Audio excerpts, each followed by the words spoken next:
If you build for the web today, you've probably felt the friction of forcing a decoupled headless CMS to integrate with a modern front-end. We're told this separation gives us flexibility, but what we actually end up building is a Frankenstein stack. We spend our days manually wiring together external databases, third-party APIs, and isolated front-end frameworks just to get a simple page to render. The technical debt piles up fast. You find yourself maintaining duplicate schemas across different repositories and constantly battling third-party API latency every time a user requests a page. The promise of total front-end freedom sounded great on paper. In reality, it left us maintaining fragile, high-maintenance infrastructure. You feel this friction the hardest when your marketing team asks for a layout update, like adding a new product grid or a testimonial carousel. What should take 5 minutes turns into a 2-week engineering sprint. You open the codebase, map new schema relationships over the API, and wait for a complete Vercel redeploy before anyone can see the changes. By the time that page reaches the end user, those decoupled network waterfalls and client-side hydration mismatches heavily penalize your core web vitals.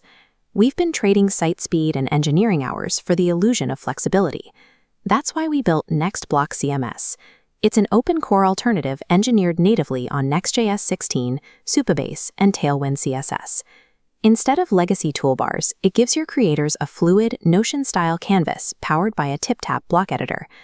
The real architectural advantage is that NextBlock explicitly bans raw HTML storage in the database.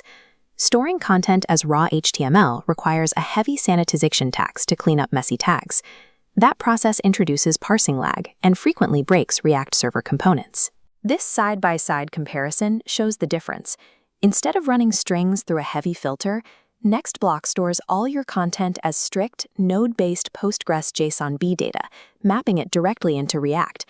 Because this structured JSON requires zero intermediate parsing, you eliminate hydration lag and hit perfect 100/100 Lighthouse performance scores by default.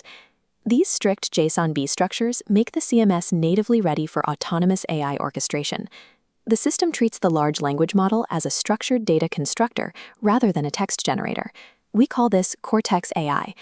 It uses constrained decoding to synthesize strict JSON-B blocks that snap directly into your database schema. This eliminates writing manual TypeScript or waiting for a Vercel redeploy. The AI builds widgets directly in the dashboard. We also ensured this doesn't become a financial trap.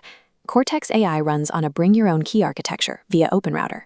You plug in your own API keys, bypassing SaaS markups while retaining governance over your AI layout engine and compute costs. For an enterprise platform to scale, it has to handle global commerce natively without requiring bloated third-party plugins. NextBlock uses a dual gateway system to automatically split transaction types. Physical merchandise routes through Stripe for automated global tax synchronization and fulfillment webhooks. Digital software licenses route through Freemius, handling digital delivery and activation counters out of the box. Both pathways integrate with built-in multi-currency routing to localize pricing for international users. You get enterprise-grade monetization scaling natively without risking front-end latency or external plugin vulnerabilities. By unifying the stack on Next.js 16, marketing velocity no longer comes at the expense of engineering stability. Your marketing teams gain total layout freedom, using slash commands and real-time AI block generation to build what they need, and your developers reclaim sprint hours. Treating the schema as the product gives you direct authority over edge performance and caching loops. Stop letting a fragmented web stack throttle your shipping velocity. Go to nextblock.dev and launch a free, live 15-minute ephemeral sandbox. Jump in, try to break the architecture, and see how easy it is to leave the legacy headless trap behind.